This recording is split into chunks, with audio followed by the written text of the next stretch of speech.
Hi, 7th grade. This video will focus on practicing developing inferences. Remember, inferences are ideas that we get from reading a text or looking at an image. It is conclusions we develop that are supported by evidence and are also our own schema or our own logic. So here we have schema, what I already know, plus text evidence or clues is your inference, okay? I'm going to be focusing on a couple examples. So I'm going to read this out loud, and then you'll have several questions. Walking the plank is not a fun thing to do. Here's how it works. A pirate sticks a long piece of wood off the side of his ship and makes you stand at one end. He puts his sword at your back and bellows, "Walk the plank." You walk across the plank towards the water. When you run out of plank, you fall in the water. Probably there are sharks down there. The ship sails away and that's the end of you. The thing is, pirates never really made anyone walk the plank. This may surprise you, since it's in a lot of movies and TV shows. It's a nasty thing to do, and pirates were pretty nasty, so it seems like something they would do. But in fact, walking the plank was imagined by Robert Louis Stevenson, a 19th century novelist, whose most famous book is Treasure Island. A fictional pirate like Long John Silver might make you walk the plank, but a real-life pirate never would. That is what was going through Tommy's mind as he stood at the end of the plank, staring out at his doom. His best friend Jack stood behind him. Tommy felt the point of Jack's wooden sword digging into his back. "I said walk the plank," shouted Jack. "The thing is," said Tommy, "pirates never really made people walk the plank. That was invented by Robert Louis Stevenson, who..." "I'm a pirate. Do you think I care about books?" They were standing on the edge of Jack's treehouse, which had a lot of uses. Sometimes it was a submarine. Sometimes it was a spaceship. Sometimes it was just a treehouse. That afternoon, it was serving as a pirate ship. They had been pirates all afternoon, and everything was going fine until Tommy made the mistake of criticizing his captain, Jack. Criticizing his captain. Jack was always the captain, since this was his treehouse, and Captain Jack's #1 rule was that the crew must never question his orders. So when the captain ordered his first mate to hand over 3 chocolate chip cookies, Tommy was supposed to do so without complaining. But chocolate chip cookies were his favorite. He suffered through a whole boring bologna sandwich to get to them. And now that he was finished, Jack wanted to take them away.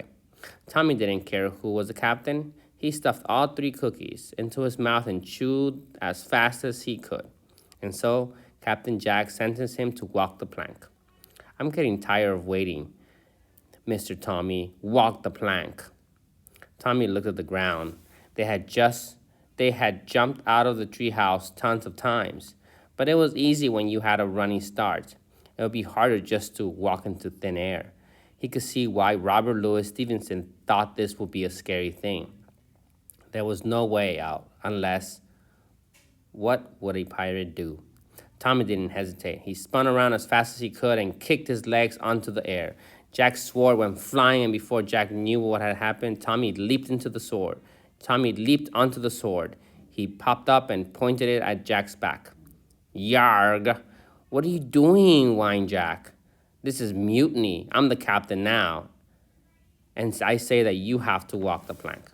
So here are some of the questions you need to answer. So you're more than welcome to go back into the video and read the text on your own. After reading paragraph 8, the reader can infer that. So paragraph 8 says, "So when the captain ordered his first mate to hand over the 3 chocolate chip cookies, Tommy was supposed to do so without complaining.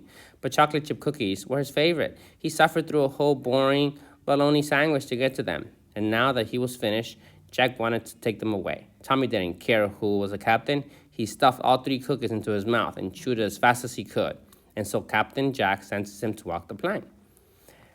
Okay, so what can you infer based on that text? #2, based on this information, what can the reader conclude about Tommy? So here's a sentence. Tommy could see why Robert Louis Stevenson thought walking the plank would be a scary thing. Number 3, based on paragraph 7. So paragraph 7 is this one. It says, they were standing on the edge of Jack's treehouse, which had a lot of uses. Sometimes it was a submarine, sometimes it was a spaceship, sometimes it was just a treehouse. That afternoon, it was serving as a pirate ship. They had been pirates all afternoon, and everything was going fine until Tommy made the mistake of criticizing his captain. Jack was always the captain, since this was his treehouse. And Captain Jack's number 1 rule was that the crew must never question his orders. So question 3 says, based on paragraph 7, which sentence is probably true about Tommy and Jack? Let's do one more. No way out. The homework was easy enough. Write a report about a human rights leader. Jack decided on Gandhi. He headed to the library after school. The library was new. It was full of stacks of books. Like the old library, it also had rows and rows of workstations. The steps were stainless steel. The windows had blinds that opened and closed with the sun. Plants were in every corner. Dozens were carefully placed along the tops of the shelves, like an overhead garden. In the center was a glass elevator. It was shaped like a spaceship. It reminded Jack of an old episode of Star Trek. "Beam me up, Scotty," he said to himself as he pushed the button. He rose to the top floor. There was a video room with viewing stations. There was even a cafeteria. Jack didn't really like to read. It surprised him that the library felt like a cool place to be. He walked through the stacks. He took a few books from the shelves. They weren't about Gandhi. Those were probably in another section. These were about aircrafts. He read captions under pictures of biplanes. He learned about the early flyers called barnstormers. He read whole chapters about how planes lifted off. He didn't notice the growing quiet. The noise in his stomach interrupted his concentration. He was hungry. He realized that dinner time had passed. He headed towards the elevator. It was shut off for the night. The only light was coming from the street lamp outside the window. It cast a silver glow on the place. He was there alone, and there seemed to be no way to get out. After reading paragraphs 2 and 3, the reader can best infer that the library sounds like a strange foreign hotel, a vehicle in outer space, a torture chamber, a comfortable living room. So paragraph 2 and 3, in the center was a glass elevator. It was shaped like a spaceship. It reminded Jack of an old episode of Star Trek. "Beam me up, Scotty," he said to himself as he pushed a button.